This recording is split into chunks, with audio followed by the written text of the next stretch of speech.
علی بھائی پہلا سوال ہے، پچھلے ویک 30 دسمبر 2019 کو منڈے کے دن علی بھائی نے مشہور اسکالر اور مفکر جناب جاوید احمد غامدی صاحب حافظ اللہ تعالیٰ سے ملاقات کی، جس کی انفارمیشن ہم لوگوں کو سوشل میڈیا کے ذریعے وائرل ہونے والی تصاویر کے ذریعے ملیں، لیکن اس ملاقات میں جو علمی ڈسکشنز ہوئیں وہ تو صرف وہاں موجود لوگوں تک ہی محدود رہیں۔ میری جانب سے ہمارے پیارے بھائی جان انجینئر محمد علی مرزا تک یہ میسج پہنچا دیں کہ خدا کے لیے اگر آپ لوگوں نے ایسی علمی محافل کی ویڈیوز نہیں بنانی ہوتی تو کم از کم ان نشستوں میں ڈسکس ہونے والے علمی پوائنٹس تو عوام الناس کے سامنے بیان کر دیں۔ اتنے دن گزرنے کے باوجود نہ تو غامدی صاحب کی کوئی ویڈیو منظر عام پر آئی ہے اور نہ ہی علی بھائی کی جانب سے ایسی کوئی ویڈیو تفصیلات ریکارڈ کی گئی ہیں۔ بس پلیز اس حوالے سے ہم غریبوں تک بھی کوئی نالج پہنچائیں۔ شکریہ، السلام۔ وعلیکم السلام ورحمۃ اللہ وبرکاتہ۔ پلیز صاحب، اتنا درد کا لوگ اظہار کرتے ہیں، ویڈیوز کے نیچے بھی کومنٹس کیے ہوتے ہیں۔ آپ سب لوگوں کو پتہ ہے کہ ہم جب کبھی بھی اس طرح کی کوئی سچویشن بنتی ہے، کوئی ملکی لیول کی کوئی اس قسم کی اپڈیٹس آتی ہیں، تو ہماری ریکارڈنگ کا جو دن ہے وہ سنڈے ہی ہے۔ اس سے پہلے پاسبل نہیں ہوتا اتنے ڈیکورم کو مینٹین کرنا۔ جو لوگ اب ادھر آئے ہوئے ہیں، آپ لوگوں نے دیکھا ہے اس پوری مجلس کو مینج کرنا ایک مشکل کام ہوتا ہے۔ آئندہ کے لیے بھی یاد رکھیے، کوئی اس قسم کے ایشوز آئیں گے تو سنڈے کا ہی انتظار آپ کو کرنا پڑے گا۔ روزانہ کے لیے یہ پاسبل نہیں ہے کہ روزانہ کی بیس پہ ہم بیٹھیں یا اس طرح کی چیزوں کو ریکارڈ کروائیں۔ بہرحال اس سے قطع نظر جاوید احمد غامدی صاحب سے جو یہ ملاقات ہوئی ہے، جس کی تصاویر بھی ہم نے فیس بک کے اوپر اپلوڈ کر دی تھی، اور مقصد یہ تھا کہ جس نے جو غصہ نکالنا ہے وہ نکال لے، تاکہ جب اتوار آئے تو مجھے پتا ہو کہ ہاں یار یہ انہوں نے تصویروں میں سے رزلٹ نکالے ہوئے ہیں، تو ایک ایک کر کے میں طبیعت صاف کروں سب کی جو لوگ بدگمانی کرتے ہیں۔ اور وہ کئی فیڈ بیک ہمیں سامنے آئے ہیں ان تصاویر کی روشنی میں۔ میں انشاءاللہ جستہ جو چیزیں میرے علم میں ہیں میں بتاتا جاؤں گا۔ آپ کو پتہ ہے اس سے پہلے بھی غامدی صاحب سے میری ایک ڈیٹیل ملاقات ہوئی تھی 20 فروری 2017 کو، آلموسٹ 3 سال ہونے والے، اور وہ لاہور میں ایک بڑے ہوٹل میں ہوئی تھی۔ ہوٹل کا نام میں اس لیے نہیں بتا رہا ہوں کہ اس کی پبلسٹی کرنا مقصود نہیں ہے، اور پلس سیکیورٹی کے پوائنٹ آف ویو سے غامدی صاحب کو چونکہ تھریٹس ہیں تو اس لیے ان کی جگہ ڈسکلوز کرنا یہ ایک غیر اخلاقی حرکت ہے۔ یہ جو ملاقات تھی اس کا پس منظر یہ تھا کہ آپ کو پتہ ہے کہ کچھ ماہ پہلے غامدی صاحب کا آپریشن ہوا تھا دل کا، ان کو سٹنٹ ڈلے تھے، تو میری یہ خواہش تھی کہ میں ان کی تیمارداری کروں جا کے۔ ظاہر ایک بڑے لیول کی شخصیت ہے، علمی اختلاف اپنی جگہ، بلکہ سب سے زیادہ علمی اختلاف ان کے نظریات کے ساتھ میں نے ہی کیا ہے، باقیوں نے صرف گالیاں نکالی ہیں، میں نے علمی اختلاف کیا ہے۔ اور ملاقات میں بھی انہوں نے مجھے بتایا کہ انہوں نے کئی ایک ویڈیوز دیکھی ہوئی ہیں اور محبت بھی کرتے ہیں، اختلاف اپنی جگہ۔ تو اس پس منظر میں نے ان کے بیٹے کے ساتھ رابطہ کیا تھا کہ جب تھوڑی سی طبیعت سنبھلے تو پھر میں تیمارداری کے لیے حاضر ہوں گا۔ ایک بندہ پہلے بیمار ہوتا ہے، ریکور نہیں کر رہا ہوتا، اور لوگ جو ہیں وہ دھڑا دھڑ جا رہے ہوتے ہیں، اس کا نقصان یہ ہوتا ہے کہ اس کے لیے پھر اپنی صحت کو مینٹین کرنا ذرا مشکل ہو جاتا ہے۔ تو میری عادت ہے کہ جب کوئی بیمار ہو یا کوئی اس قسم کی ایکٹیویٹی ہو تو فوراً نہ جایا جائے۔ خیر پھر وہ کچھ عرصہ آرام کرنے کے بعد امریکہ چلے گئے۔ ابھی دسمبر میں جب ان کی واپسی ہوئی تو ہمارے ایک مشترکہ دوست ہیں میرے اور غامدی صاحب کے، اور ظاہر ہے وہ دعوت کے حوالے سے یہ اٹیچ ہیں، اسٹوڈنٹ آپ سمجھ لیں، عمر میں تو مجھ سے بڑے ہیں، افتخار سندھو صاحب حافظہ اللہ تعالی۔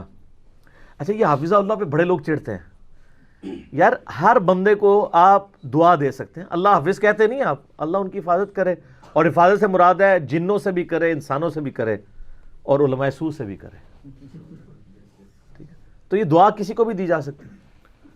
تو انہوں نے پھر مجھے بتایا کہ جی آج کل آئے ہوئے ہیں تو آپ کی ملاقات ارینج کرواتے ہیں۔ میں نے کہا جی بالکل ضرور کروائیں، کیونکہ انہوں نے جنوری میں چلے جانا تھا۔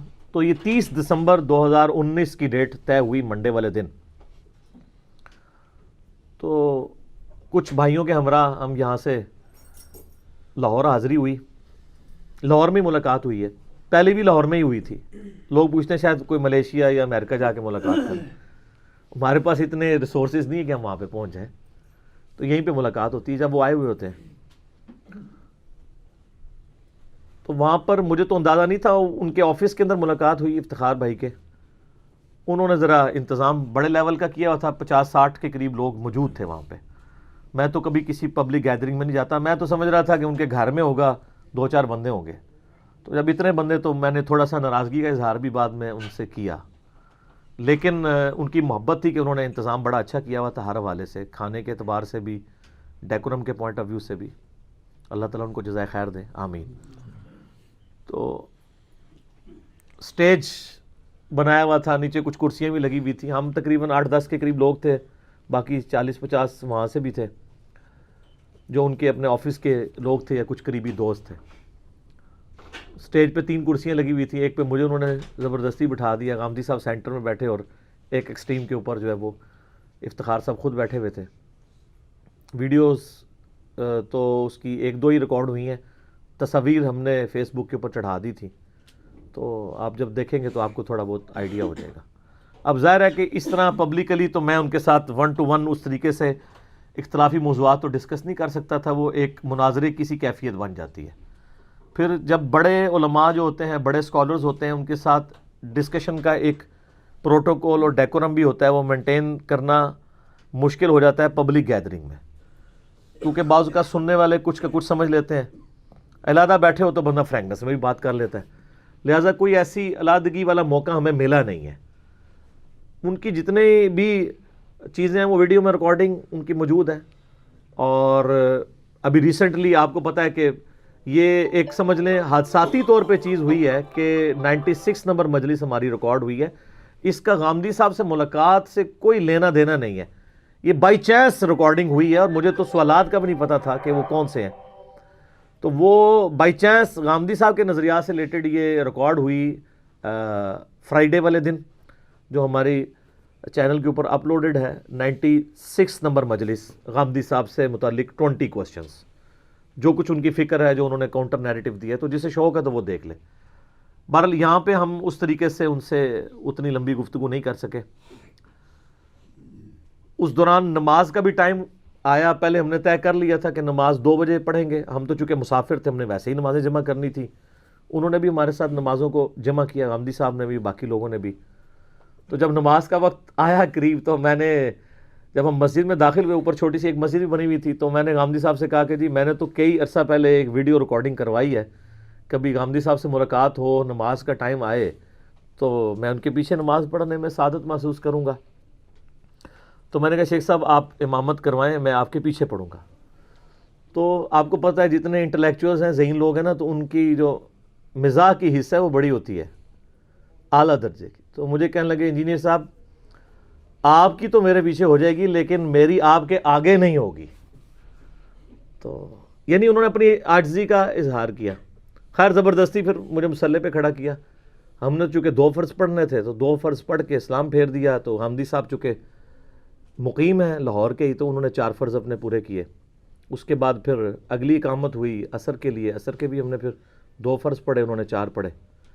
جب نماز مکمل ہو گئی تو غامدی صاحب اٹھنے لگے, تو میں نے ان کو ریکویسٹ کی کہ سر تھوڑی دیر کے لیے بیٹھ جائیں, دعا کروا دیں. یعنی وہ دعا جو ہے وہ نماز کے بعد کی دعا نہیں تھی, بلکہ دعائے وسیلہ تھی, کسی نیک بندے سے اپنے حق میں دعا کروانا. اس کے اوپر بھی ماشاءاللہ کیا فیس بک پہ مسلمانوں نے جو ہے وہ اپنے کمنٹس دیے ہوئے ہیں, یہ اجتماعی دعا ہو رہی ہے. یہ اینک ہے لوگوں کے دیکھنے کی. اچھا, اور اسی طریقے سے میری عادت ہے, میں جب بھی کسی یعنی بڑے عالم کو ملوں تو میں دست بوسی کرتا ہوں. سنت بھی آپ کو پتہ ہے نا, الادب المفرد میں صحیح سند سے امام بخاری لے کے ہیں کہ 2 تابعین سلمہ ابن اکوع رضی اللہ تعالیٰ عنہ کو ملنے آئے, تو انہوں نے کہا یہ ہے میرے 2 ہاتھ جن کے ساتھ میں نے نبی علیہ السلام کی بیعت کی تھی. تو تابعین کھڑے ہو گئے, انہوں نے ان کے ہاتھوں کو پکڑا اور چوما. تو اس سے یعنی بڑے بزرگوں کے ہاتھوں کو چومنا یہ سنت ہے. اور ظاہر ہے جب کوئی چیز چومی جائے گی تو اس کے لیے آپ کو تھوڑا بہت تو جھکنا پڑتا ہے. پھر غامدی صاحب کا قد بھی آپ کو پتہ ہے نارمل جتنے لوگ ہیں ان سے تھوڑا چھوٹا ہے, تو میں جب بھی کسی کے ہاتھ چومتا ہوں تو جھکتا نہیں ہوں, بلکہ اس کے ہاتھ بلند کر کے. لیکن اگر قد چھوٹا ہوگا تو تھوڑا سا مجھے بھی جھکنا پڑے گا, لمبا قد ہوگا تو اتنا نہیں جھکنا پڑے گا. بہرحال پھر بھی حد رکوع نہیں, وہ ہلکا سا میں یہ جھکا ہوا ہوں, بس ادھر تک ابھی وہ میرا چہرہ پہنچا تو کسی نے تصویر کھینچ دیا, کہتے ہیں دیکھیں یہ جھک کے سلام کر رہا ہے. حالانکہ یہ وہ چومنے کی پوزیشن میں کر لیتے تو بہتر ہوتا, لیکن اس سے لوگوں کی بھی اصلیت سامنے آ گئی. کسی نے کمنٹس کیے ہیں کہ جی جناب کہ جدھر کا خمیر تھا وہیں پہنچ گیا. اچھا, جب ہم جواد نقوی صاحب کو ملنے گئے تو ادھر بھی ان لوگوں نے یہ کمنٹس کیے, طارق جمیل صاحب کو ملنے گئے تو ادھر بھی یہ کمنٹس کیے. تو سر یہ کوئی یونیک ہی خمیر ہے کہ جو بریلوی, دیوبندی, اہل حدیث, شیعہ سب کے پاس پہنچ جاتا ہے اور وہ کہتے ہیں ادھر کا ہو گیا. تو ہم کہیں کے نہیں ہیں, یہ سب ہمارے مسلمان بھائی ہیں, علمی اختلاف اپنی جگہ. تو یہ چند ایک حادثے رونما ہوئے ان تصاویر کی برکت سے جو سوشل میڈیا کے اوپر آئی ہوئی تھی. باقی وہاں پہ چونکہ ویڈیو ریکارڈنگ والا معاملہ اس طریقے سے نہیں تھا کہ وہاں پہ جو ڈسکشنز ہوئی ہیں وہ ریکارڈ ہوتی نہ, یہ تو ایک نجی ملاقات تھی جس میں کھانا پینا تھا یا یہ سب کچھ ہونا تھا. وہ تو بائی چانس انہوں نے سٹیج کا اہتمام کیا تھا, اس کی وجہ سے تھوڑا موقع بھی مل گیا گفتگو کرنے کا. اور چند ایک آڈینس میں سے لوگوں نے سوالات بھی ان سے کیے. سب سے پہلے تو میں نے ان سے سوال کیا, میں نے کہا جی یہ مجھے بتائیں آپ کہ آپ ڈاکٹر طاہر القادری صاحب کو ملے تھے تو اس ملاقات میں کیا آپ کی باتیں ہوئی ہیں؟ آپ نے ان کو عمر کے اس ایریے جس ایج کے وہ سٹیج پہ پہنچ چکے ہیں دعوت دی ہے جو ان کے نظریات ہیں؟ تو انہوں نے بتایا کہ انہوں نے سیاست سے تو فی الحال کہا ہے کہ میں نے توبہ کر لی ہے, باقی معاملات تو کہتے ہیں صرف عرض کر سکتے ہیں. پھر انہوں نے کلیئر کیا کہ یہ میری کوئی پہلی ملاقات نہیں تھی, جب وہ لاہور میں تھے تو 20 ملاقاتیں ہماری ہوتی تھیں, لیکن یہ پہلی دفعہ چونکہ اس کی تصاویر منظر عام پہ آئیں اس لیے زیادہ ہنگامہ کھڑا ہو گیا. تو بلکہ میں نے بھی ایک سوال مجھ سے ہوا تھا تو میں نے بتایا کہ یہ بڑی خوشائن بات ہے کہ چلیں ملاقات تو ہوئی ہے. تو مجھے نہیں پتا تھا کہ پہلے بھی یہ چھپ چھپا کے ملتے رہے. یعنی مراد یہ کہ نجی طور پہ وہ کہتے ہیں علمی اختلاف اپنی جگہ, ہم ملتے ہیں ایک دوسرے کے ساتھ نظریات بھی شیئر کرتے ہیں, سارے اس طرح کے بڑے علماء کے ساتھ رابطہ ہے. باقی منوانا تو ہمارا کام نہیں, آپ کو پتا ان کی ایک خاص طبیعت ہے, وہ اس سے آگے نہیں بڑھتے. تصویریں ڈال رہی آپ کی سب تصویریں ہیں کوئی جامعہ نوزت سے ہے کتنی ایسی ابھی تو یہ بنیادی کردوں کے سماجی تعلقات ہیں, کوئی فخر نشر کرنے کی چیز نہیں ہے. اچھا, آپ کے بہت لوگوں کے ساتھ ذاتی تعلقات ملنا جلنا ہوتا ہے, برسوں ہمیں ایک دوسرے کے آتے جاتے رہتے ہیں. اس طریقے سے میں کیونکہ اسی ملک میں پڑا بڑا ہوں اور سے امیروں کے ساتھ ایسے ہی تعلقات وہ اگر کسی وجہ سے بیمار ہو گئے اس طرح سے تکلیف ہو گئی میں بھی جاؤں گا میرے یہاں آ جاتے ہیں. ڈاکٹر طاہر القادری صاحب کے ساتھ 35-40 سال کا میں آنا جانا ہے. بچیوں بڑا چاہتے ہیں اس سے پہلے بھی ہوئی. اچھا, میں کیونکہ کینیڈا کافی عرصے کے بعد گیا, وہ بھی ضرور تھے. جیسے وہ اگر میرے یہاں آتے تو میں بھی ضرور ان کو مدد کرتا. انہوں نے بہت اصرار سے کہا کہ میرے ساتھ آؤ, پہلے بھی ملتے رہے کھانا کھانے میں. میں نے اپنی مصروفیات کی وجہ سے ان سے درخواست کی کہ میں چائے کے ایک کپ کرا دوں. تو ہمارے مشترک دوست ہیں, ان کو بھی بہت اچھی طرح جانتے ہیں, مجھے بھی ان کے گھر پر وہ بھی آ گئے, میں بھی حاضر ہو گیا. خیر خیریت کچھ نہیں, اب وہ کیا کر رہے ہیں اس پر تمہارا اطلاعات ہو. سماجی تعلقات پر مبنی ملاقات ہے, اس سے زیادہ کچھ نہیں تھا. اچھا, ہم تو اور وہ اس سے پہلے بھی بہت دفعہ. اچھا, یہ چیز ہمارے علم میں نہیں تھی پہلے بھی. پھر ہمارے آڈینس میں جتنے لوگ موجود تھے مختلف لوگوں نے مختلف سوالات کیے. اسامہ بھائی نے سوال ان سے کیا حدیث کے بارے میں کہ جی حدیث کو آپ حجت مانتے ہیں یا نہیں. تو انہوں نے کہا میں نے میزان کتاب میں سب کچھ لکھ دیا ہوا ہے, اس کو آپ غور سے پڑھ لیں. اور انہوں نے ایک کیٹاگوریکل جملہ بولا کہ میں نے پوری کوشش کی کہ اصول محدثین جو ہمارے محدثین رحمہم اللہ نے, یعنی جن کی کتابیں سامنے رکھی ہوئی ہیں, یہ جو وضع کیے ہوئے ہیں, ہم اس میں کوئی غلطی میں نکالوں, کوئی سکم نکالوں تو کئی سالوں کی تگ و دو کے بعد میں اس رزلٹ پہ پہنچوں کہ یہ جو ایک علم ڈیوائز کیا ہے محدثین نے اسماء و رجال کا, اس سے بیسٹ ممکن ہی نہیں ہے. ظاہر ہے اللہ تعالیٰ نے اس دین کی حفاظت کا ذمہ لیا ہے تو وہ حفاظت کا ذمہ امت کے ذریعے ہی ہے نا. تو وہ کہتے ہیں میں بالکل سیٹسفائی ہوں جو اصول محدثین کے ہیں اس کے مطابق. باقی صحیح اور ضعیف کے چکر میں تو سلف کے اندر بھی اختلاف ہے، وہ کر سکتے ہیں. انہوں نے کہا میں بالکل مطمئن ہوں اس حوالے سے. باقی ظاہر ہے اس پہ ہم نے کوئی نیٹی گریٹیز ان کے ساتھ ڈسکس نہیں کی. اس کے بعد پھر ہمارے سلمان بھائی تھے، انہوں نے سوال کیا کہ جی آپ کا جو جتنی بھی ویڈیوز ہیں یہ مینیجیبل فارم میں موجود ہونی چاہیے آپ کی ویب سائٹ اور یوٹیوب پہ. ان کا ویب سائٹ پہ تو ہم نے ڈال دی ہوئی ہیں اور یوٹیوب پہ اس کو مینیج کر لیں گے پلے لسٹ کے پوائنٹ آف ویو سے. اس کے بعد پھر ہمارے شہزاد بھائی نے بڑا اچھا سوال کیا. انہوں نے کہا کہ جی آپ سے اتنے تیکھے سوال ہوتے ہیں، آپ کو کبھی غصے میں نہیں دیکھا. کتنا ان کا لہجہ نرم ہوتا ہے. ایون جو سامنے علماء ہیں ان کے کانوں سے بھی دھواں نکل رہا ہوتا ہے. ٹھیک ہے، مجھے یاد ہے مفتی منیب الرحمان صاحب کے ساتھ گستاخ رسول کی سزا کے حوالے سے ایک نجی چینل کے اوپر پروگرام چل رہا تھا، تو مفتی منیب الرحمان صاحب کتنا میٹھا بولتے ہیں، لیکن غامدی صاحب نے جب ان سے صرف ایک سوال کیا کہ مفتی صاحب آپ بتائیے کہ فقہ حنفی میں گستاخ رسول کی سزا کیا ہے کتابوں سے. ابھی کو ان کو گالی تو نہیں تھی، تو مفتی صاحب سیکھ پاؤ گے.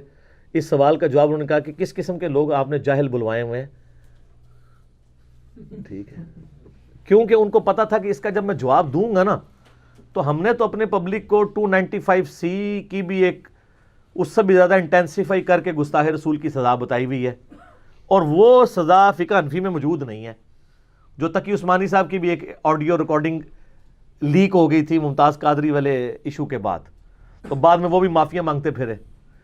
اچھا، تو وہ غصے میں آئے تو غامدی صاحب نے کہا کہ مفتی صاحب مجھے اپنی جہالت کا اعتراف ہے، میں تو آپ جیسے بڑے علماء سے سیکھنے کے لیے بیٹھا ہوں کہ بتائیے فقہ حنفی میں گستاخ رسول کی سزا کیا ہے. لیکن مفتی صاحب غصے میں، تو پھر پبلک جج کر لیتی ہے نا کہ جواب کوئی نہیں ہے، اسی لیے غصے میں آتے ہیں. تو غامدی صاحب نے جواب دیا مجھے غصہ اس لیے نہیں آتا کہ مجھے اللہ نے دائی بنایا ہے، ایک مسلمان کی ذمہ داری صرف دعوت دینا ہے، وما علینا الا البلاغ، کسی کو منوانا نہیں ہے. پھر انہوں نے کہا کہ نبی صلی اللہ علیہ وآلہ وسلم کو بھی اللہ تعالیٰ نے بارہا قرآن میں یہ بات ارشاد فرمائی ہے کہ آپ کا کام صرف پہنچانا ہے، دعوت دینا ہے، منوانا نہیں ہے. انک لا تہدی من احببت ولکن اللہ یہدی من یشاء. اے نبی علیہ السلام جس سے آپ محبت کرتے ہیں آپ اسے ہدایت نہیں دے سکتے، ہدایت تو اللہ کے ہاتھ میں ہے. تو آپ کا کام صرف پہنچانا ہے. ما انزلنا علیک القرآن لتشقى، ہم نے قرآن اس لیے آپ پہ نازل نہیں کیا کہ آپ مشقت میں پڑ دیں. الا تذکرۃ لمن یخشی، یہ تو نصیحت ہے اس کے لیے جو ڈرنے والا ہے. فذکر بالقرآن من یخاف وعید. اے نبی علیہ السلام اس قرآن کے ذریعے آپ نصیحت کیجئے اس کو جو اللہ کی دھمکی سے ڈرتا ہے. فلعلک باخع نفسک علی آثارہم ان لم یؤمنوا بہذا الحدیث اسفا.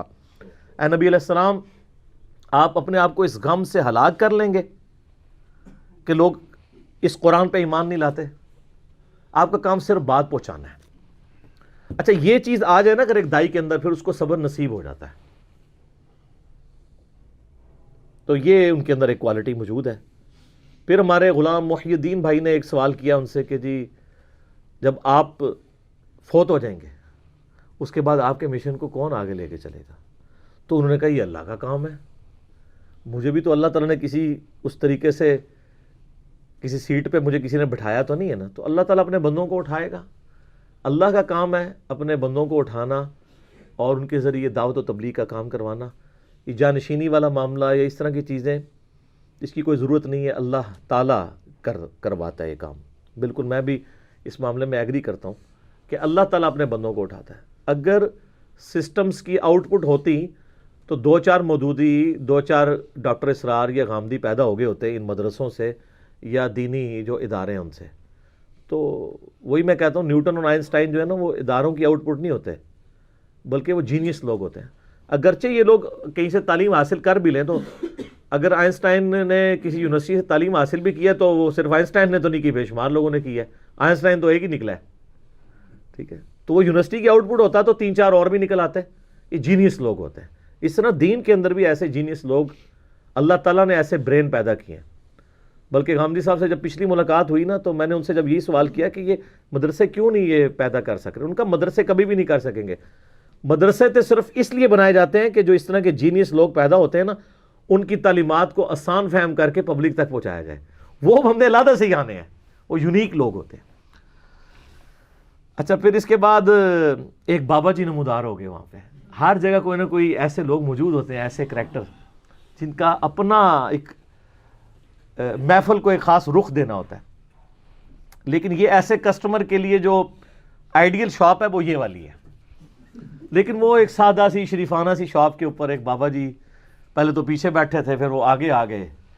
انہوں نے آگے کہا کہ جی غامدی صاحب قادیانی کافر ہیں یا مسلمان ہیں؟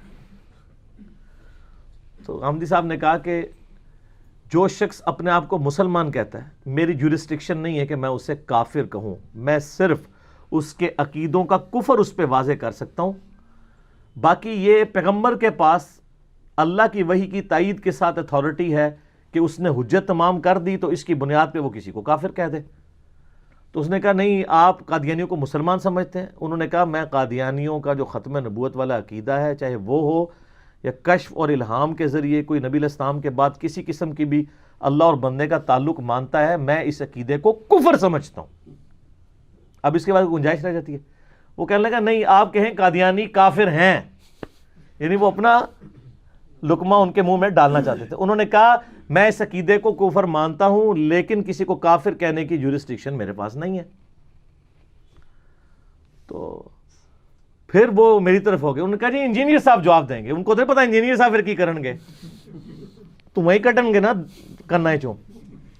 تو اچھا یہ اس دوران جتنے سوالات ہو رہے تھے میرے بھائیوں کو پتا ہے, مجھ سے جو بھی بڑا عالم کی ملاقات ہوتی ہے وہ ایک چیز ضرور فیڈ بیک دیتا ہے کہ جی میں جب بھی کسی بڑے بندے کے پاس بیٹھا ہوں نا تو میری عاجزی عروج پر ہوتی ہے. ویسے آپ لوگ جب آتے ہیں نا تو آپ لوگ تو میرے سیدھے ہو جاتے ہو نا, میں اس طرح نہیں کرتا ہوں, خاموشی سے. وہاں بھی کئی سوال مجھے پٹ ہوئے, میں نے کہا غامدی صاحب بیٹھے ہیں, میں نے کیوں جواب دینا, یہ دیں گے. ایک آدھ کا میں نے زبردستی جب انہوں نے زور لگایا تو دیا. لیکن یہاں مجھے نظر آیا کہ یہ بابا جی جو ہے نا یہ میرے گاہک ہیں. میں نے غامدی صاحب سے کہا جی آپ اتنی دفعہ مجھے کہہ چکے ہیں جواب دو, تو اس کا جواب میں ان کو دیتا ہوں. تو میں نے ان سے ایک سمپل کوسچن پوچھا. میں نے کہا جی آپ نے میری ویڈیوز دیکھی ہیں؟ کہتے ہیں ہاں جی بہت دیکھی ہیں. میں نے کہا وہ لا الہ الا اللہ اشرف علی رسول اللہ اور چشتی رسول اللہ والی ویڈیو دیکھی ہے؟ کہتے ہیں ہاں جی دیکھی ہے. تو میں نے کہا اس کے جواب میں جو بریلویوں دیوبندیوں نے جسٹیفائی کیا ہے ان کلمات کو, وہ کراچی کے ایک مفتی نے, کہتے ہیں ہاں جی میں نے وہ بھی دیکھی ہے. تو میں نے کہا پھر آپ کا کیا خیال ہے؟ کہتے ہیں نہیں میں نہیں ایگری کرتا. میں نے کہا نا, آپ بتائیں جو ان کلموں کا دفاع کر رہے ہیں وہ کافر نہیں ہے مسلمان. کہتے ہیں میں کیسے فیصلہ کروں؟ تو میں نے کہا آپ اور غامدی صاحب ایک مذہب کے اوپر ہیں, آپ بھی تو نہیں فیصلہ کر رہے نا. تو میں نے کہا آپ اور غامدی صاحب ایک پیج کے اوپر ہیں, آپ کا اسکول آف تھاٹ ایک ہے. ہاں میں کہتا ہوں کہ یہ بھی عقیدہ کفریہ, وہ بھی عقیدہ کفریہ. تو غامدی صاحب کی ایک عادت ہے کہ وہ عقیدے کا کفر واضح کرتے ہیں, اس کے بعد حکم نہیں سناتے. اور میں نے کہا آپ بھی دیکھ لیں, تھوڑی دیر پہلے آپ ماشاءاللہ اتنی لمبی زبان آپ کی تھی کہ آپ کہہ رہے تھے کہ جی کافر کہیں, تو اب آپ کیوں نہیں کافر کہتے ان کو؟ تو وہ خود بخود پھر ان کو بڑی اچھی طریقے سے پھر پوری مجلس ہی جو بولے نہیں دوبارہ سارے وہ اگلے سوال بھی انہیں ختم ہو گئے, کیونکہ انہوں جنی بار بول دینا تھا میں مائک کھوا کے میں جواب دینا سی. تو بلکہ غامدی صاحب نے وہاں پہ ایک دو سوال ایسے چل رہے تھے نا, تو غامدی صاحب نے کہا آپ انجینئر صاحب کو سنا کریں, میں تو بس اس طرح ہی بات کر سکتا ہوں, آپ نے پھکیاں لینی ہیں نا تو ان سے سنیں. پھکی کا لفظ انہوں نے استعمال کیا. انہوں نے کہا یہ پھکیاں دیں گے اور آپ کو جب آپ ایک بار انجینئر صاحب کو سنیں گے پھر آپ سنتے ہی چلے جائیں گے. الحمدللہ یہ ان کی شفقت تھی, اور میرے لیے اعزاز کی بات ہے ایک بڑے عالم کا اس طریقے سے ویڈیوز دیکھنا, اس کے اوپر کامنٹس کرنا, کیونکہ ان کا ایک خاص مزاج ہے نا, وہ اس سے آگے نہیں بڑھتے. ہم تو میں نے بلکہ ان کو ریکویسٹ بھی کیا کہ آپ کئی معاملات میں گرے ایریا میں رہتے ہیں, وہ کہتے ہیں بس میرا کام اتنا ہی ہے لوگوں کو ایجوکیٹ کرنا. میں ہر معاملے میں آپ کو بلیک اینڈ وائٹ بالکل لکیر کھینچتا ہوں تاکہ ایک نوجوان کو راستہ ملے کہ کدھر جانا ہے. اسی دیکھیں لوگ کتنے بولڈ ہو گئے ہیں. وہ جب میرے خلاف علماء ویڈیوز ریکارڈ کرا رہے کہتے ہیں اتنے بڑے بڑے علماء کے نام اس طرح لے رہا ہوتا ہے جیسے گلی محلے کے. ان کو پتہ ہی نہیں ہے کہ ان علماء نے جو کام ڈالا ہوا ہے, تو میری نظر میں ان کی کیا اوقات ہوگی, میں ان کو کیسے اس طریقے سے رسپیکٹ دوں. گالی نہیں نکالتے, صاحب کا لفظ استعمال کرتے ہیں, لیکن وہ کہتے ہیں پورے پروٹوکول لگائے رحمت اللہ علیہ کے فلاں فلاں کے. تو یہ تو نہیں, ہمیں تو پتہ ہے انہوں نے دین کے ساتھ کیا کام ڈالا ہوا ہے, تو ہمارا اتنا ہی ان کو رسپیکٹ کے ساتھ نام لے لینا ہی کافی ہے. تو یہ ایک وہاں پہ ایک انٹرسٹنگ واقعہ ہوا وہ بابا جی والا. جو ایک مزیدار تھا, اور اس کے اوپر کلیپنگ بھی کی لوگوں نے, ان کو آئیڈیا ہوگا کہ ہاں یار یہ. پھر ایک بندے نے جرابوں پہ مسے والا مسئلہ پوچھا, گاندھی صاحب نے کہا بالکل ٹھیک ہے, جرابوں میں مسا کیوں نہیں ہوتا.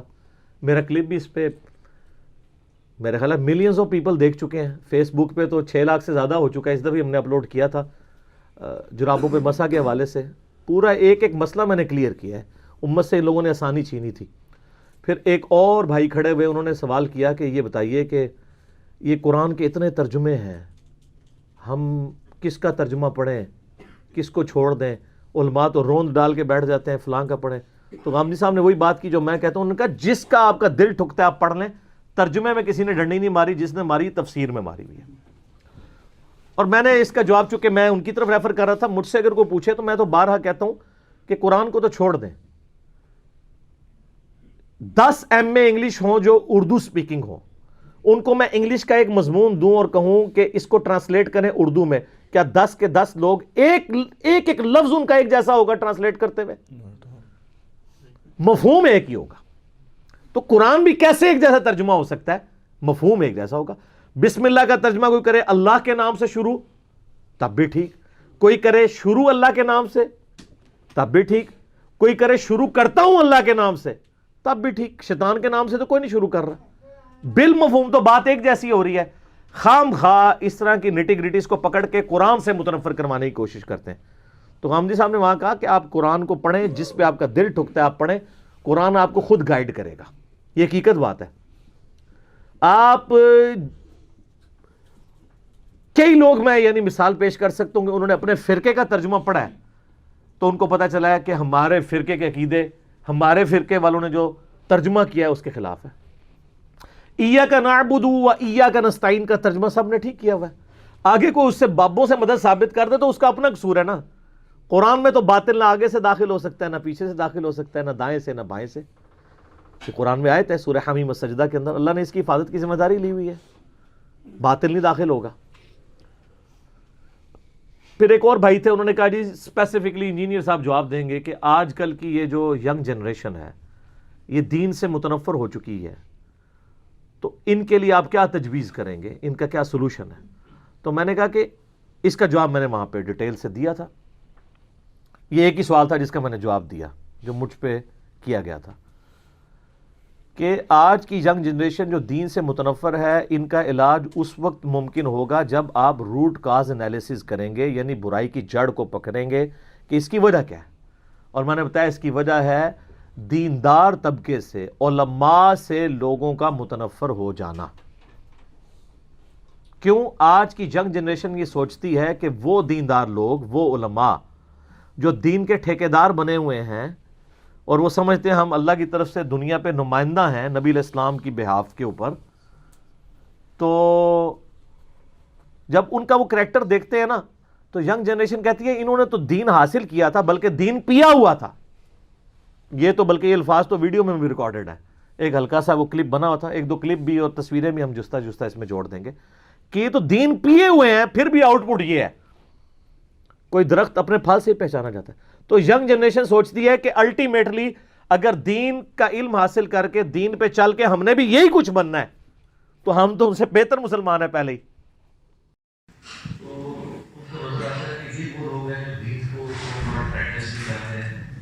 دین کا علم بھی رکھتے ہیں بلکہ وہ دین کو پیے ہوئے ہیں, اتنا کچھ انہوں نے علم حاصل کیا ہے, اس کے باوجود ان کا کریکٹر اگر یہ ہے نا تو دین کی آؤٹ پٹ پھر یہی ہے. کوئی بھی درخت اپنے پھل سے پہچانا جاتا ہے.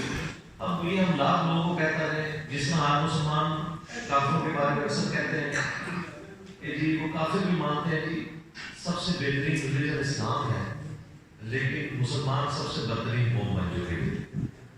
تو ہم کافروں کو بھی دعوت دیتے وقت یہ کہتے ہیں کہ جناب آپ ہماری عوام کو نہ دیکھیں, ہمارے دین کو دیکھیں. لیکن یہ تو ایک بہت علمی بات ہے نا, جذباتی طور پر دیکھا جائے تو اگر اس اچھے بعض لوگ کہتے ہیں کہ جی یہ دیندار لوگ جو ہیں جب یہ کوئی غلطی کرتے ہیں تو میڈیا اچھالتا ہے, جبکہ دنیا دار لوگ بھی کر رہے ہوتے ہیں ان کو کیوں نہیں اچھالا جاتا. تو سر لاجیکلی صحیح اچھالتا ہے نا, کیونکہ دنیا دار لوگ دین کے نام کے اوپر عزت بھی تو کیش نہیں کروا رہے ہوتے. جتنے بھی دنیا دار لوگ ہیں ان کی کوئی عزت کرتا ہے اس حوالے سے کہ یہ اللہ کے بڑے برگزیدہ ہیں؟ لیکن آپ تو عزت اللہ کے نام پہ اویل کر رہے ہیں. تو سر چوپڑیاں نالے دو دونی، جب کبھی پھر بے عزتی کی باری آئے گی نا تو اڑی دوڑی لگے گی. اور یہ اللہ نے اصول بتایا سورۃ الاحزاب میں ہے، اے نبی کی بیویو تم عام عورتوں کی طرح نہیں ہو. 22ویں پارے کا آپ پہلا پیج پڑھ لیں. اگر تم نے کوئی بے حیائی کی تو اللہ تمہیں دگنا عذاب دے گا. کیوں؟ تمہارا رتبہ بھی تو سب سے بڑھ کے ہے. تو جو لوگ دنیا میں دین کے نام کے اوپر عزت اویل کر رہے ہوتے ہیں، پھر وہ یہ بھی ایکسپیکٹ کریں کہ جب چمڑی اترے گی نا تو باقی لوگوں سے بڑھ کے ان کی اترے گی. پھر یہ نہیں کہا جائے گا جی ان کی تو اتنی خدمات ہے لہذا ان کو معاف کر دیا جائے. جس طرح پچھلے دنوں یہاں پہ کورٹ کا ایک ڈسین آیا تو ان کی پرانی خدمات گنوانی شروع کر دی کہ جی ان کی تو اتنی خدمات ہیں. ٹھیک ہے، تو یہ جو لوگ یہ کام کر رہے تھے، ہم پوچھتے ہیں کہ آپ کے بچے کے ساتھ آپ کے محلے کا مولانا اگر منہ کالا کرے تو آپ ادھر یہ کہیں گے کہ مولانا تو 40 سال سے ماشاءاللہ مسجد کی خدمت میں معمور ہیں، ان کی اتنی خدمات ہیں، میں اپنے بچے سے کیا ہوا یہ برائی والا معاملہ ان کو معاف کر دینا چاہیے، ان کو سزا نہیں ہونی چاہیے، نال ہی ٹھوس ہو جان کے. تو یہ جو آپ کسی کی 40 سال کی نوکری کے کرتوت بتا رہے ہیں، جو بعد میں وہ امت کے ساتھ کر کے گیا اور پاکستان کو اس آگ میں جھونک گیا ہے کہ آج تک ہم نکل نہیں پا رہے ہیں. میں نے یہ ٹاپک بھی غامدی صاحب کے ساتھ بہت زیادہ ڈسکس کیا ہے. آپ پتہ یہ پی ٹی آئی، غامدی صاحب کہہ رہے تھے پی ٹی آئی میرے گھر میں بنی ہوئی ہے. کہتے ہیں افسوس ہمارے پاس فوج تو ایز اے ادارہ موجود ہے، بیوروکریسی تو ایز اے ادارہ موجود ہے، ادارہ ہے نا، کمزوریاں اپنی جگہ، لیکن پاکستان کے پاس ایک پولیٹیکل جماعت بھی ایسی نہیں ہے جو ایز اے ادارہ ہو. ون مین شو چل رہا ہوتا ہے. کہتے ہیں یہ ہم نے بنائی تھی جماعت، اس سے بڑی امیدیں تھیں، لیکن اس کا حال بھی اب دیکھ لیں، وہی کچھ ہو گیا. یہ ڈاکٹر عارف علوی صاحب پرانے دوست ہیں، کیونکہ وہ بھی جماعت اسلامی کے ہیں نا، جو ہمارے پریزیڈنٹ ہیں. تو وہ جب پچھلی گورنمنٹ میں دھرنے ہوئے تھے، کہتے ہیں میں نے ان کو فون کیا تو یہ میرے گھر آ گئے خود.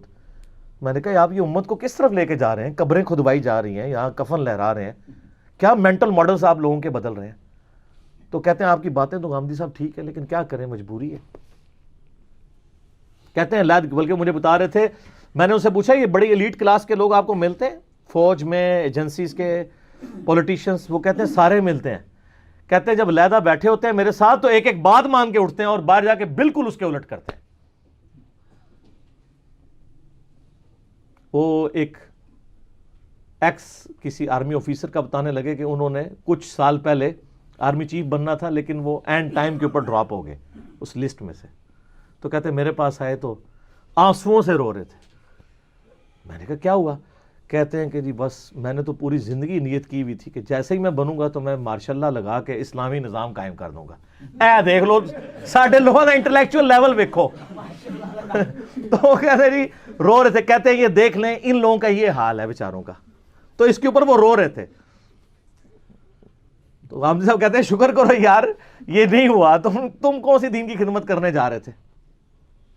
تو ظاہر ہے غامدی صاحب بھی ایک ڈیموکریٹک بندے، اور ڈیموکریسی سے مراد میں ویسٹرن ڈیموکریسی کی بات نہیں کر رہا، اسلامک. وہ آپ میرا یوٹیوب کے اوپر کئی کلپ ہیں وہ دیکھ لیں، آج ٹاپک نہیں ہے. تو میں ان سے یہی رونا رو رہا تھا. اور پھر شہزاد بھائی نے وہاں کہا کہ علی بھائی تو اکثر ویڈیوز میں کہتے ہیں 5 دفعہ اسمبلیاں اپنا وقت پورا کریں تو انشاءاللہ اسی سسٹم میں سے ریفارم ہو جائے گا معاملہ. تو ان کا بالکل ہر ایک کو اپنا کام کرنا چاہیے، فوج کو، عدلیہ کو، پارلیمنٹ کو اپنا اپنا کام کرنا چاہیے. دوسروں کا کام کریں گے پھر اپنا کام نہیں کر رہے ہوں گے تو انشاءاللہ سسٹم بہتر ہوگا. باقی وہ کہتے ہیں ابھی جو صورتحال ہے وہ آپ کے سامنے، ہم صرف دعا ہی کر سکتے ہیں. کہتے ہیں میرے پاس جب بھی کوئی آئے مشورہ بھی لے میں ان کو ضرور سمجھاتا ہوں. ایسا نہیں ہوتا کہ میں ان کو جو ہے وہ ڈھکی چھپی بات کروں، میں کھول کے ان سے بیان کرتا ہوں. پھر جب ہم لوگ کھانا کھایا اکٹھا ساتھ بیٹھ کے ہی، اس کی بھی تصویر ہیں. کھانا تو بالکل چڑی جی نہ کھانے نے نا، صحت بھی تسی دیکھ لو، کھانا بہت تھوڑا کھاتے ہیں. تو کھانے کے دوران بھی کچھ گپ شپ ہوئی، اس کے بعد پھر ہم دوبارہ کمرے میں. لیکن اب یہ جتنی بھی ہماری گفتگو ہوئی ہے یہ ہوئی پبلکلی ہے، تو اس لیے میں بالکل پرسنل نوعیت کے کوشچن ان سے نہیں کر سکا. تو وہ علماء کے والے سے بات ہو رہی تھی کہ علماء کے اندر حوصلہ بڑا تھوڑا ہے. کہتے ہیں میں سارے علماء سے رابطے میں ہوں، اچھے طریقے سے ملتے ہیں، بلکہ سامنے تو بہت اچھے طریقے سے ملتے ہیں اور پیچھے جا کے میرے بارے میں کیا کچھ کرتے ہیں. تو انہوں نے ایک واقعہ سنایا. انہوں نے اس عالم کا نام بھی بتایا تھا لیکن میں اس کو سکپ کرتا ہوں, وہ فوت ہو چکے ہیں, اللہ ان کی مغفرت کرے. دیوبندی ایک عالم تھے بہت بڑے لاہور کے, ایک بہت بڑا دیوبندیوں کا بلکہ سب سے بڑا مدرسہ ہی وہ ہے, اس کے وہ محتمم تھے. تو کہتے ہیں میرے بڑے پکے دوست تھے. تو کچھ عرصہ کہتے ہیں میں ان کے پاس ملنے کبھی جاتا تھا تو ان کی مسجد میں نماز پڑھتا تھا, تو مسجد کے لوگوں نے کنسنسس کے ساتھ یہ ڈیسائیڈ کیا کہ غامدی صاحب کا درس قرآن یہاں شروع کرواتے ہیں. تو کہتے ہیں مجھے انہوں نے کہا آپ درس قرآن دے دیا کریں, آتے تو ہیں ہی, کوئی ہفتے میں ایک دن, مہینے میں ایک دن. تو انہوں نے کہا بھائی مولانا صاحب سے پوچھو. انہوں نے کہا جی مولانا صاحب تو آگے بڑے پکے یار ہیں, ان سے پوچھنے کی کیا ضرورت ہے, وہ تو ہاں ہی کہیں گے. انہوں نے کہا نہیں اس طرح نہیں ہوتا, ان کو تو پتا تھا نا کیا ہوتا ہے. ان کا آپ پوچھ لیں, انتظامیہ تو پوری کانفیڈنٹ تھی. جس طرح آپ بڑے شریفانہ انداز میں جا کے بخاری مسلم سے رفع الیدین والی حدیثیں دکھاتے ہیں اور ایکسپیکٹ کرتے ہیں کہ اگلا بندہ کہے گا ہاں جی بالکل میں بھی شروع کرتا ہوں. سر یہ دنیاوی ٹیچر ہی ہے, میتھ کا, فزکس کا, کیمسٹری کا, کہ جسے کتاب دکھائیں تو وہ مان لیتا ہے. مولوی نہیں کتاب مانتا, کیونکہ مولوی تو بابوں کے پیچھے چل رہا ہے. اسی لیے میں کہتا ہوں کتابوں کا خدا اور ہے اور بابوں کا خدا اور. ہم اس لیے اپنے آپ کو کتابی کہتے ہیں کہ نہ میں وابی نہ میں بابی, میں ہوں مسلم علمی کتابی. اچھا اب سنیں مزے کی بات. کہتے ہیں کہ جی وہ مولانا صاحب سے انہوں نے کہا پوچھ لیتے ہیں. کہتے ہیں مولانا صاحب کے ساتھ ذکر کیا تو انہوں نے وہاں پہ پوری تقریر کی اور اتنے سخت الفاظ میں مجھے کنڈیم کیا. لوگوں کو بڑی حیرانگی ہوئی کہ یار یہ چنگی دوستی ہے ان کی. انہوں نے کہا یہ تو آپ نے بات کی ہے, آندہ آپ کے دل میں بھی کبھی خیال نہ آئے کہ اس بندے کا, اس گمراہ کا یہاں پہ درس کروانا ہے. کہا جی آپ جو ہے مطلب اتنے آپ کے قریبی دوست. انہوں نے کہا میں نے کہا نا کہ آپ نے خیال بھی نہیں لانا, یہ کیوں والی بات کس طرح آپ نے سوچی. اچھا کہتے ہیں وہ یہ تقریر کر کے باہر نکلے نا, تو وہ ڈرائیور تھا یا کوئی بھی دوست تھا, اس کو کہتے ہیں یار گاڑی نکالو. میں کہا کدھر؟ ان کا وہ غامدی سے ملنا ہے جا کے نا. اس نے کہا جی آپ نے ابھی تو اتنا کچھ اس کو سنایا ہے وہاں پہ. وہ کہتے ہیں وہ اپنی جگہ, یہ اپنا, یعنی مطلب یہ ہے کہ وہ کاروبار ہے. وہ جس طرح ہمارے کئی لوگ ہیں نا, وہ کہتے ہیں سمگلنگ اپنی جگہ, نمازیں داڑھی اپنی جگہ. اچھا وہ کہتے ہیں وہاں سے نکلے اور کہتے ہیں مجھے آ کے ملے, پہلے ادھر مجھے کس کیا, پھر ادھر کس کیا, پھر ادھر کس کیا, پھر جفی ڈال. کہتے ہیں تیری ایسی تھی تیسی پھیر کے آیا میں انہیں. یہ آپ دیکھ لیں کہ اپنے مفادات پہ وہ ضرب نہیں پڑنے دیتے. تیری ایسی تھی تیسی انہیں پھیر کے آیا, اس کے فوراً بعد وہاں پہ چلے گئے. جس طرح ہمارے یہاں پہ پولیٹیشین عجیب و غریب کام کر کے عمرے کے لیے چلے جاتے ہیں, ٹھیک ہے, اور وہاں سے پھر سیلفیاں بھیجتے ہیں تاکہ لوگ یقین کریں کہ یار دین کے ساتھ ان کا تعلق ہے. آپ اندازہ کریں. تو یہ ایک بڑا زبردست, یعنی اس میں ایک واقعہ تھا. پھر ایک اور بھائی آئے, وہ سود کے اوپر ڈسکشن کرنا شروع کی انہوں نے. ظاہر اب یہ ایک ایسا موقع تھا کہ یعنی ہم سب کی خواہش تھی کہ سود کے حوالے سے ان کا پوائنٹ آف ویو سامنے آئے. تو ایک بندے نے کہا جی آپ نے تو سود کو جائز قرار دے دیا ہوا ہے, آپ کی ویڈیو سنی ہے.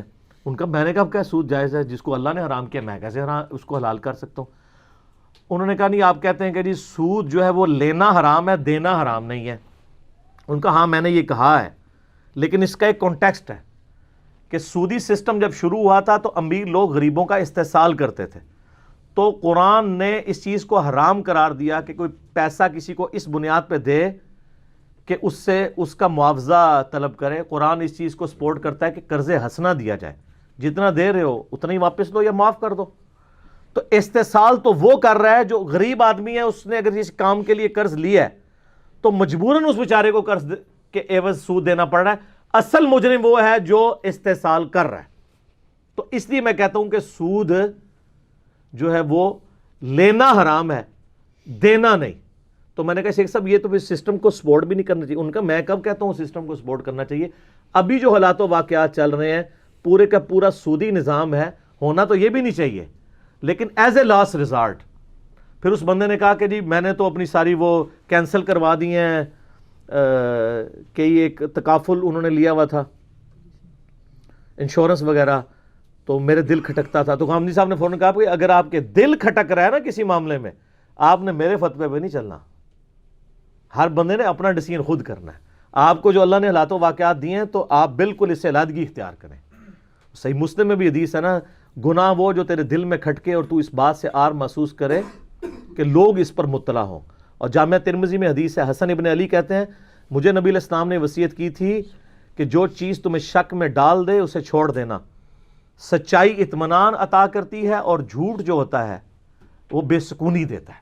تو وہ دروازہ تو ہر وقت کھلا ہوا ہے نا. اور پھر میرے والد صاحب نے ان سے سوال کیا کہ یہ ہمارے ملک کی جو سچویشن ہے جس میں پیسہ پڑا کم ہو جاتا ہے, واقعی 1 لاکھ روپیہ آج آپ رکھیں, سال بعد وہ 90,000 رہ جاتا ہے کیونکہ پیسہ ڈی ویلیو ہو جاتا ہے.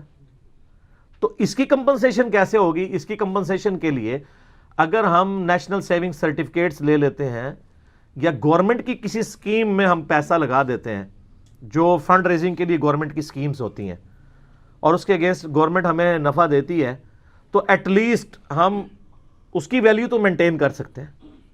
تو حامدی صاحب نے کہا نیشنل سیونگ سرٹیفکیٹ یا گورنمنٹ کی اسکیمز کا جو نفع ہے, چونکہ یہ کسی پروجیکٹ کے اگینسٹ ہوتا ہے تو اس کو میں غلط نہیں سمجھتا, یہ سود میں نہیں آتا. یہ ان کا اپنا خیال ہے. میں اس کو سود اس لیے سمجھتا ہوں کہ وہ ریٹ کو فکس کرتے ہیں اور وہ کہتے ہیں اتنے پرسنٹ. اگر وہ یہ کہیں نا ہمارے پروفٹ کا اتنے پرسنٹ دیا جائے گا پھر تو ٹھیک ہو. وہ آپ کے پیسے کی پرسنٹیج بتاتے ہیں کہ لاکھ کے پیچھے اتنا دیا جائے گا. ہونا تو یہ چاہیے لاکھ کے اگینسٹ جو ہمیں نفع ہوگا اس نفع کا اتنے پرسنٹ دیا جائے گا. تو پھر میں نے شیخ صاحب سے کہا کہ میں تھوڑا عرض کرتا ہوں کہ پیسہ ڈی ویلیو ہونے سے بچانا ہے تو اس کا حل یہ نہیں ہے کہ آپ اس کو بینک میں رکھوا دیں. آپ سونا خرید لیں یا ڈالرز لے لیں تو سٹیبل رہے گا, ڈی ویلیو نہیں ہوگا. ظاہر ہے سر ڈالر 100 روپے سے 106 روپے سے 156-57 پہ آ گیا, تو جس کے پاس ڈالر تھے وہ تو ٹھیک ہو گیا, لیکن جس کے پاس 1.5 لاکھ تھا وہ 1 لاکھ رہ گیا, کیونکہ ڈالر تو مینٹین ہے اپنی جگہ پہ, پیسہ ڈی ویلیو. تو اس کا یہ سولوشن نہیں ہے کہ لوگوں کو یہ کہا جائے کہ وہ اس سسٹم کا حصہ بن جائے. تو انہوں نے بار بار کہا کہ میرے کہنے کے اوپر کوئی نہ کرے, میں اپنا پوائنٹ آف ویو اس کے ساتھ بیان کر رہا ہوں. میں نے کہا شیخ صاحب آپ کا پروگرام آپ کو پتہ ہے اتوار والے دن آتا ہے علم و حکمت, تو دنیا ٹی وی کے اوپر. اگرچہ دنیا ٹی وی بھی ایک بڑا چینل ہے پاکستان کا, لیکن میں نے ان کو کہا کہ آپ اپنا پروگرام جیو پہ یا ARY کے اوپر آئے, ذرا وہ زیادہ بڑے چینلز ہیں تو وہ زیادہ بہتر ہے. تو وہ مسکرا پڑے. انہوں نے کہا انجینئر صاحب یہ بھی بڑی مشکل سے پروگرام چل رہا ہے.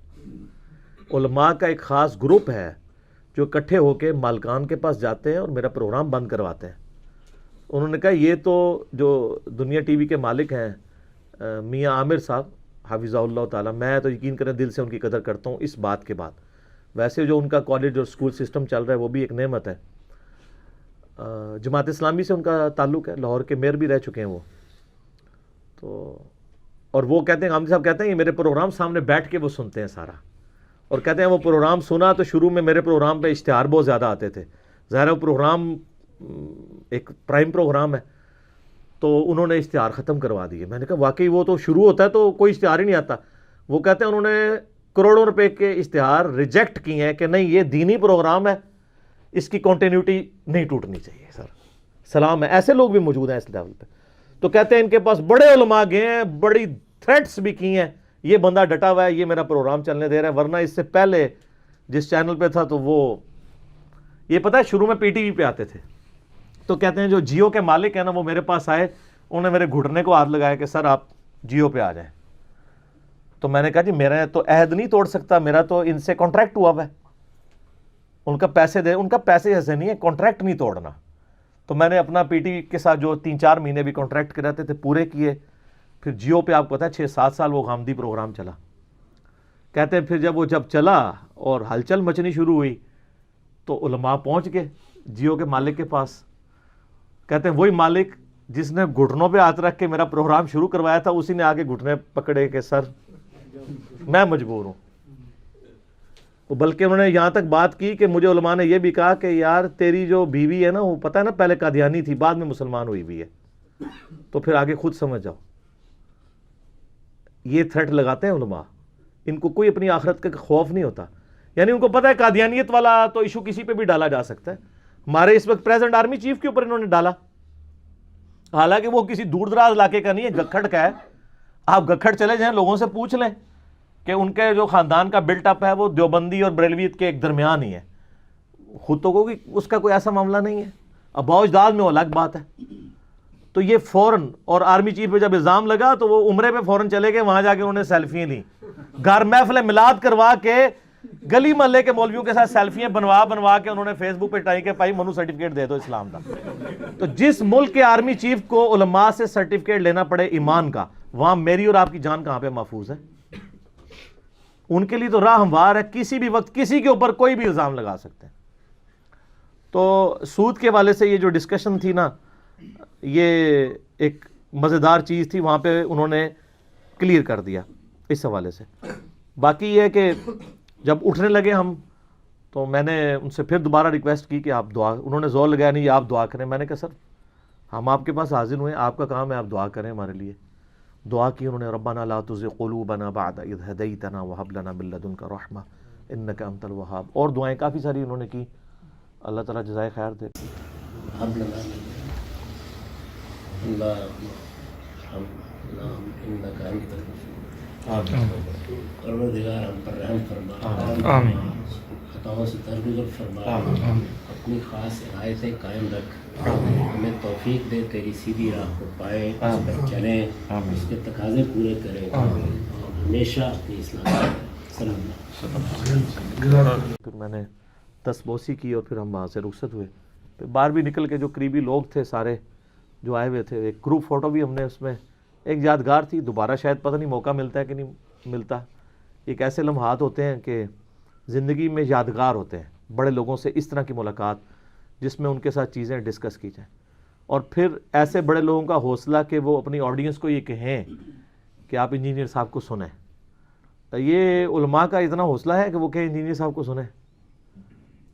حالانکہ میں ان کے خلاف ویڈیوز ریکارڈ کروا چکا ہوں نزول عیسیٰ کے کیس میں, پردے کے ایشو کے اوپر, ٹھیک ہے جی, اور اسی طریقے سے امام مہدی کے حوالے سے.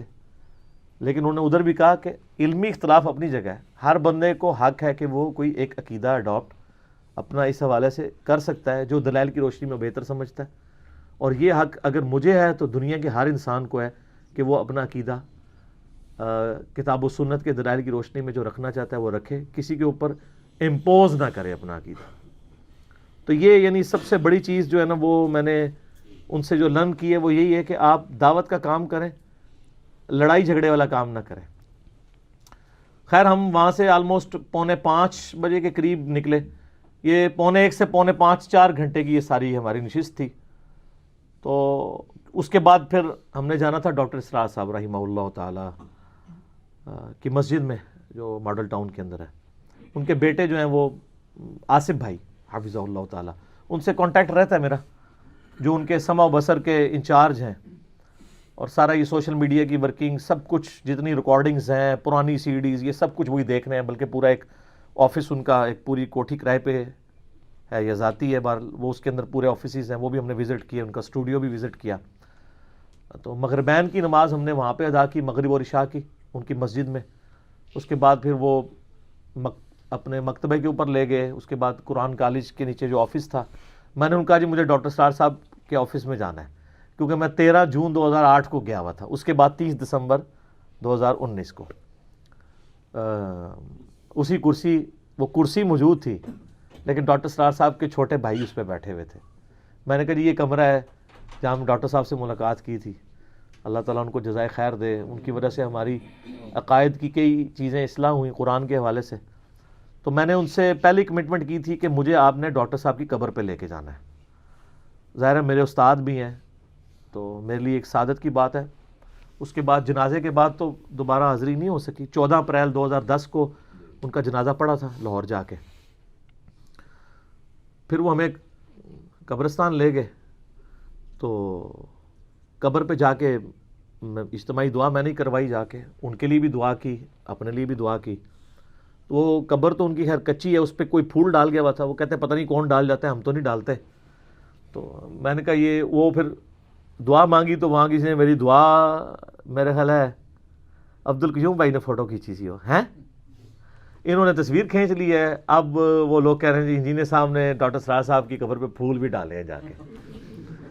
تو وہ پہلے کے ڈلے ہوئے تھے. میں تو ان سے پوچھا تھا یہ کون ڈال گیا. ڈاکٹر صاحب کو تو ان پھولوں کی ضرورت نہیں ہو تو اللہ کی جنتوں میں انشاءاللہ تعالی. تو بہرحال میں نے دعا وہاں پہ کی, اور قبرستان میں جا کے میت کے لیے دعا کرنا یہ سنت ہے اور وقتاً فوقتاً کرنا چاہیے. صحیح مسلم میں اوپر تلے 10 احادیث ہیں. سیدہ عائشہ کہتی ہیں کہ ایک رات نبی علیہ السلام میرے ساتھ لیٹے ہوئے تھے، تو آپ چپکے سے نکلے میرے بسترے سے، آپ نے یہ گمان کیا کہ میں سو گئی ہوں، تو آپ صلی اللہ علیہ وآلہ وسلم نکلے اور آپ بقیع غرقد قبرستان چلے گئے. وہاں جا کے آپ نے جو ہے 3 دفعہ یوں ہاتھ اٹھا کے قبرستان میں دعا کی. یہ 10 حدیثیں صحیح مسلم میں. میرے سال ثواب والا آپ لیکچر دیکھ لیں، مسئلہ 74. وہ 2-2.5 گھنٹے کا لیکچر، واحد لیکچر ہے جو 1 ملین کے قریب آلموسٹ پہنچ چکا ہے. چونکہ سال ثواب تو ہر بندے کا مسئلہ ہے نا، 11ویں شریف، تیجا، 40واں، یہ سب کچھ میں نے اس میں کور کیا. اس میں نے یہ حدیث بتائی تھی کہ ہاتھ اٹھا سکتے ہیں قبرستان جا کے اللہ کے سامنے، وہ قبر والے سے نہیں آپ مانگ رہے ہوتے. تو ہاتھ اٹھا کے ہم نے بھی دعا کی. تو جب نبی علیہ السلام واپس آئے تو مسلم شریف کے الفاظ ہیں کہ اما عائشہ کہتی میں پیچھے جاسوسی پہ گئی ہوئی تھی کہ بھی آپ کسی اور بیوی کے پاس نہ چلے گئے ہوں. میں پہلے ہی آپ سے بھاگ کے آ کے بسترے پہ لیٹ گئی. آپ لیٹ تو گئی لیکن سانس بھولا ہوا تھا. نبی علیہ السلام واپس آئے تو آپ کو پتہ چل گیا. آپ فرمایا کہ تم میرے پیچھے آئی تھی. کہا یا رسول اللہ. فرمایا تم نے یہ گمان کیا اللہ اور اس کا رسول تم سے خیانت کریں گے، یعنی تمہاری باری ہے میں کسی اور بیوی کے پاس جاؤں گا، ایسے تو نہیں ہو سکتا تھا. تو آپ فرمایا جب میں یہاں لیٹا تو جبرائیل علیہ السلام میرے پاس آئے اور انہوں نے مجھے کہا کہ اللہ آپ کو سلام کہتا ہے اور حکم دیتا ہے کہ بقیع غرقد میں مدفن جو مسلمان ہیں ان کے لیے جا کے دعا کریں. تو اس لیے اللہ کے کہنے پہ میں قبرستان گیا دعا کرنے کے لیے. تو قبرستان جا کے وقتاً فوقتاً دعا کرنی چاہیے، اپنے لیے بھی عبرت ہے، دعا بھی کرنی چاہیے. تو اس کے بعد پھر آصف بھائی کے پاس ہم بیٹھے، ان کے آفس کے اندر بھی کافی ساری چیزیں ڈسکس ہوئیں دعوت کے حوالے سے بھی. وہ ایسی چیزیں نہیں ہیں کہ ہم اس کو پبلکلی اس طریقے سے ڈسکس کریں. بہرحال اچھی ایک نشست رہی. اور اس کے بعد پھر ہم جب واپس آلموسٹ 12:30 بجے جیل ہم واپس پہنچے. تو یہ پوری کی پوری ہماری اس مجلس کی رودات تھی. کوئی ایسی چیز اسامہ بھائی، عبدالقیوم بھائی یا غلام محی الدین بھائی بھی بیٹھے ہیں، کوئی ایسی چیز جو میں نے نہ بتائی ہو، میں چونکہ اپنی یادداشت سے ہی چیزیں بتا رہا ہوں، تو جی آلموسٹ کور ہوگی ساری چیزیں. ٹھیک ہو گیا جی.